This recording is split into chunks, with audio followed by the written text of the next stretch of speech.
एक शेर हिरनी का शिकार करने के लिए उसका पीछा कर रहा था। हिरनी भागते हुए दो हट्टे कट्टे बेलों के पास आई और बोली, प्लीज मुझे बचा लो, नहीं तो शेर मुझे खा जाएगा। काला बेल और सफेद बेल बोला, तुम चिंता मत करो, हम शेर को देख लेंगे। जैसे ही शेर वहां पहुंचा उसने कहा, ये मेरा शिकार है, तुम दोनों यहां से हट जाओ। काला बेल बोला, ये हमारी दोस्त है, इसलिए हम तुम्हें इसे कभी नहीं खाने देंगे।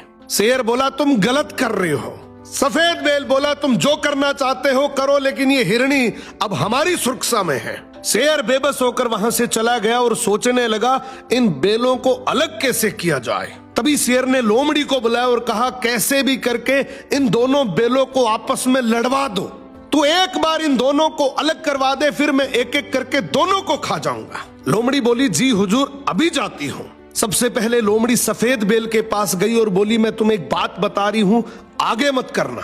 बोली, तुम बहुत सुंदर और समझदार हो, जबकि काला बेल तुमसे जलता है। फिर लोमड़ी काले बेल के पास गई और बोली, तुम इतने हट्टे कट्टे, इतने ताकतवर हो, जबकि सफेद बेल कहता है कि हम दोनों शेर से इसलिए बचे हुए हैं क्योंकि मेरे में समझदारी है, वरना शेर कब का ही हमारा शिकार कर लेता। ये तो गलत बात है, मेहनत तो तुम ज्यादा करते हो और सारा क्रेडिट वो ले रहा है। अब धीरे धीरे दोनों बेलों में लड़ाई शुरू हो जाती है और एक दिन ऐसा आया कि दोनों ने अलग अलग रहने का फैसला कर लिया। इसी बात का फायदा उठाकर शेर सबसे पहले काले बेल के पास जाता है, उसका शिकार करके उसको खा जाता है।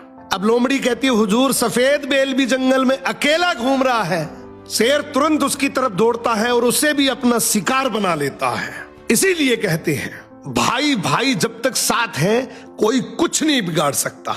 और जैसे ही एक दूसरे से अलग हुए, हर गली नुक्कड़ पर ऐसी लोमड़ियां बैठी हैं जो उस अकेलेपन का फायदा उठा सकती है।